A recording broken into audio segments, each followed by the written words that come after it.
नमस्कार दोस्तों, मेरा नाम है तरुण मल्होत्रा और आप देख रहे हैं आपका चैनल पेड़ विचार। दोस्तों, बहुत ही स्वागत है आपका इस चैनल पे और ये मेरा पहला वीडियो होने जा रहा है और ये टॉपिक बहुत ही इम्पोर्टेंट और सीरियस टॉपिक है जिसकी बहुत ही ज़्यादा आज के समय हमको ज़रूरत है, वो है जॉब। तो दोस्तों, आप लोग तो वैसे भी जानते ही हैं कि जो पेंडेमिक चल रहा है उसमें बहुत ही लोगों के जॉब्स जा रहे हैं, बिजनेस में इश्यूज़ आ रहे हैं, लोगों को जॉब से बाहर निकाला जा रहा है। और वैसे भी हमारे यहाँ पे जो पॉपुलेशन है 135 करोड़ और काउंटिंग, उसके बाद जॉब मिलना वैसे ही कठिन होता है और ऊपर से पेंडेमिक। तो दोस्तों, आज के समय में ये बहुत इंपॉर्टेंट हो जाता है कि जब आप किसी जगह जॉब के लिए जाते हो, अप्लाई करते हो या इंटरव्यू देते हो, तो ज़्यादा से ज़्यादा चांसेस हो आपके वहाँ पे सिलेक्शन होने की। तो इसी के ऊपर हमारा जो आज का टॉपिक है, how to get the job easily, आसानी से जॉब कैसे पाएँ। तो दोस्तों, इसका बेहतर तरीका मैं आपको आज बताने जा रहा हूँ। ये 3 पार्ट में डिवाइडेड है, 3 पॉइंट्स हैं, बहुत ही इंपॉर्टेंट पॉइंट्स हैं जो एक दूसरे से कनेक्टेड हैं, तीनों पॉइंट्स। सबसे पहले पॉइंट जो है वो है प्रिपरेशन, दूसरा पॉइंट जो है वो है ड्रेसअप और जो तीसरा पॉइंट है वो है कॉन्फिडेंस। ये तीनों पॉइंट एक दूसरे से कनेक्टेड हैं। तो हम पहले पॉइंट पे बात कर लेते हैं। दोस्तों, जैसा कि आप जानते हैं कि जब आप किसी जॉब में जाते हैं तो ऑब्वियसली आपको प्रिपेयर करना होता है, मगर ऐसा बहुत बार हुआ है और मैंने खुद अपनी लाइफ में इस चीज़ को देखा है जब मैंने खुद बहुत सारे इंटरव्यूज़ कंडक्ट करे। देखिए, जॉब 5,000 के लिए हो, 10,000 के लिए हो या 1 लाख के लिए हो, आपको उसमें अपना 100% ही देना है और उसका one of the best way है उसकी प्रिपरेशन करके। अगर आप किसी भी जगह पे जॉब के लिए जा रहे हो तो पहले आप समझ लीजिए कि वो किस कंपनी में आप जा रहे हो, किस चीज़ के रिगार्डिंग है, किस पोस्ट के रिगार्डिंग है, वहाँ आपको काम क्या करना पड़ सकता है। उसकी इन्फॉर्मेशन आप मार्केट से कलेक्ट कीजिए, आपके दोस्तों से बात कीजिए, जहाँ से गूगल करना हो, जो भी आपको करना हो। ये सारी चीज़ें क्लियर करने के बाद ही आप उस जगह पे जाएं इंटरव्यू के लिए। अगर आप किसी सेल्स में जा रहे हैं तो देखिए कि सेल्स में क्या करना होता है, किस तरीके करना होता है, चाहे वो ऑटोमोबाइल का हो या वो फार्मा इंडस्ट्री में हो। तो आपको छोटी छोटी चीज़ें पता होनी चाहिए उनके बारे में। बहुत कुछ पता नहीं हो, अगर आप फ्रेशर हो तो भी फिर भी आपको थोड़ी जानकारी होनी चाहिए कि बेसिक नॉलेज जो है उस फील्ड की आपके पास होनी चाहिए कि आपसे अगर कोई सवाल पूछा जाता है तो आप जवाब दे सको।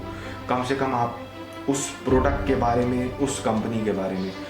ये सबसे इम्पॉर्टेंट चीज़ है। दूसरी चीज़ है होती है हमारा ड्रेसअप। ड्रेसअप में जैसे बहुत सारी चीज़ें जाती हैं, आपका बॉडी लैंग्वेज आ जाता है। आपको ये समझना होगा कि आपका जो ड्रेसअप है वो प्रॉपर है या नहीं है।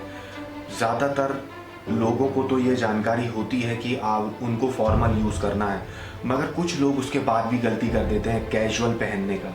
तो कैजुअल कपड़ों को मत यूज़ कीजिए, कैजुअल ड्रेसअप मत कीजिए। आप फॉर्मल ड्रेस में रहिए। पॉसिबल हो सके तो ब्लैक शूज़ हो, प्लेन शूज़ हो, लेस वाले शूज़ हो। पॉसिबल हो तो वाइट शर्ट इस्तेमाल कर लीजिए, डार्क पैंट यूज़ कर लीजिए। इस तरह से आप एक ड्रेसअप बनाइए जो फॉर्मल लगे। हो सके तो टाई ज़रूर वेयर करिए। बाल आपके कॉम्ब होने चाहिए। बियर्ड अगर नहीं है तो बहुत अच्छी बात है, और अगर इनकेस है तो प्रॉपर वो भी उसकी ग्रूमिंग होनी चाहिए। तो ये बहुत मैटर करेगा, क्योंकि आपने वो कहावत तो सुनी होगी, first impression is last impression.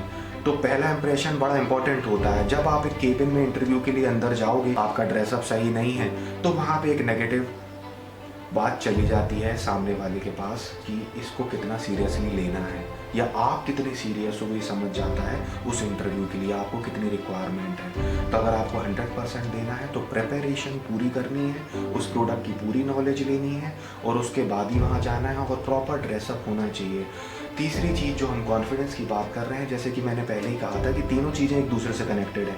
अगर आपका ड्रेसअप सही है, अगर आपका प्रोडक्ट में उस पर्टिकुलर कंपनी को लेके नॉलेज बराबर है, तो ऑब्वियसली आपके पास कॉन्फिडेंस आ जाएगा और जो भी आपको बात करनी है वो उस कॉन्फिडेंस के साथ ही करनी है। क्योंकि जब आप अटकते हो, हिचकते हो, तो वहाँ से ही आपका नेगेटिव फीडबैक चला जाता है। तो आप इस चीज़ का ध्यान रखो कि जब भी आप बात करो तो आप कम बात करो, सुनो ज़्यादा। जल्दी जल्दी बोलने की कोई ज़रूरत नहीं है। प्रॉपर उनके क्वेश्चन को समझिए, सुनिए, उसके बाद जो पता हो वो बात ही बोलनी है कॉन्फिडेंस से। ऐसा नहीं हो कि आपको किसी चीज़ के बारे में नहीं पता तो भी आप कुछ भी उसमें लपेटे जा रहे हो, तो ऐसा बिल्कुल भी मत करो। तो ये बड़ी ही इंपॉर्टेंट चीज़ है। जो कॉन्फिडेंस आता है वो आपकी नॉलेज से आएगा, प्रिपरेशन से आएगा, आपके ड्रेसअप से आएगा। ये सारी चीज़ें कॉन्फिडेंस में काम करेंगी। तो अगर ये 3 चीज़ें आप इस्तेमाल कर लेते हो, देखिए मैं बहुत शॉर्ट में बता रहा हूँ, बोलने को तो इस पर आधे 1 घंटे का लेक्चर भी दिया जा सकता है, मगर मैं अभी आउटर जो बाहरी चीज़ें हैं, मोटी मोटी चीज़ें हैं, वो आपको बताने की कोशिश कर रहा हूँ। इसलिए प्रिपेयर करो, ड्रेसअप प्रॉपर रखो, उससे कॉन्फिडेंस बूस्ट होगा और हर बात कॉन्फिडेंस के साथ बोलो। जो चीज़ आपको नहीं पता है अननेसेसरी टॉक मत करो, बोल दो कि sir I am a fresher right now, I am learning, I am in learning stage. इस तरह से आप बात को रख सकते हो। और एक बहुत ही बेसिक चीज़ है जो लोग भूल जाते हैं, इसको मैं कह सकता हूँ कि बोनस टिप मैं आपको दे देता हूँ कि कभी भी आप समझिए कि जब आप एक जॉब में जाते हो तो उसका एक क्राइटेरिया फिक्स होता है सैलरी को लेके। हम बात कर रहे हैं प्राइवेट जॉब्स की, ठीक है। तो प्राइवेट जॉब्स 5,000 की भी होती है, 10 की भी होती है, 50,000 की भी होती है। डिपेंड करता है डेजिग्नेशन के ऊपर, डिपेंड करता है आपके वर्क के ऊपर, किस तरह का वर्क आपको दिया जा रहा है। तो इस बात का आपको ध्यान रखना है कि जब आप एक जॉब को लेने के लिए इंटरव्यू देते हो तो आपसे जब ये सवाल पूछा जाता है कि सर क्या सैलरी आप एक्सपेक्ट कर रहे हो, तो प्लीज़ आपका एक्सपेक्टेशन अगर आपको नहीं पता है कि उस सैलरी क्या होनी चाहिए, तो प्लीज़ जवाब मत दो। उनको ये कहो कि सर जो इंडस्ट्री में बेस्ट सैलरी हो वो आप मुझे दीजिए, मेरे को देखते हुए, मेरे नॉलेज को देखते हुए आप सैलरी आप ही बताइए। क्योंकि क्या होता है कि अगर सैलरी का स्ट्रक्चर उनको 5,000 रखना, मैं एक एग्जांपल की बात कर रहा हूँ, 10,000 रखना है, ठीक है जी, 10,000 रुपये उनका सैलरी का स्ट्रक्चर उन्होंने पहले डिसाइड किया हुआ है, पहले से उनका सेटअप है, दिमाग उनका पहले से क्लियर है कि 10,000 का बंदा मेरे को पिक करना है, ये 10 लोगों में से। और जब आप जाते हो और आप बोलते हो सर मेरे पास तो बहुत अच्छी डिग्री है, मैंने तो पढ़ा हुआ है, आप मन में पहले से बना लेते हो सिस्टम, और आप वहाँ जाके बोलते हो कि सर मुझे तो 15,000 की रिक्वायरमेंट है, 15,000 मैं एक्सपेक्ट कर रहा हूँ, तो वहाँ आप कट हो जाते हो। तो प्लीज़ ऐसा नहीं करो। आज के समय में जॉब ज़्यादा इम्पॉर्टेंट है। ये दिमाग लगाना बंद कर दो कि इस सैलरी इस पैकेज पे जाना है, क्योंकि आप अगर नहीं आओगे तो दूसरा आएगा। इसलिए अगर आपकी रिक्वायरमेंट ज़्यादा है तो प्लीज़ ऐसा मत करो। जॉब अगर मिल रहा है तो उसको लीजिए। मैं ये नहीं कहता हूँ कि 10,000 की जगह 5,000 मिल रहा है तो ले लो, मगर प्लीज़ देखो, अगर थोड़ा सा कॉम्प्रोमाइज़ करना पड़ता है तो करिए। बाद में जब फिर आप दिखाओगे कि मैं कैसा काम कर रहा हूँ, कुछ कर रहा हूँ, तो आपको ग्रोथ मिलेगी ना। एक जगह नहीं मिलेगी, दूसरी जगह मिलेगी।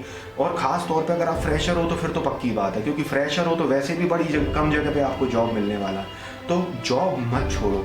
और इन चीज़ों को अगर आपने इन 3 पॉइंट्स पे ध्यान दे दिया तो बहुत ही बढ़िया रहेगा आपके लिए और बहुत ही बेहतर रहेगा। तो इन चीज़ों को प्लीज़ ध्यान दीजिए।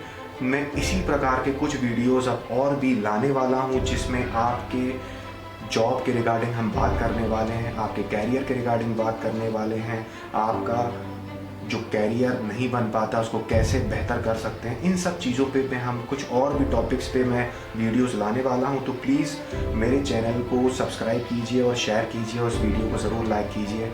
वंस अगेन नमस्कार, मेरा नाम है तरुण मल्होत्रा और आप देख रहे हैं आपका चैनल बीएड विचार। जय हिंद, वंदे मातरम।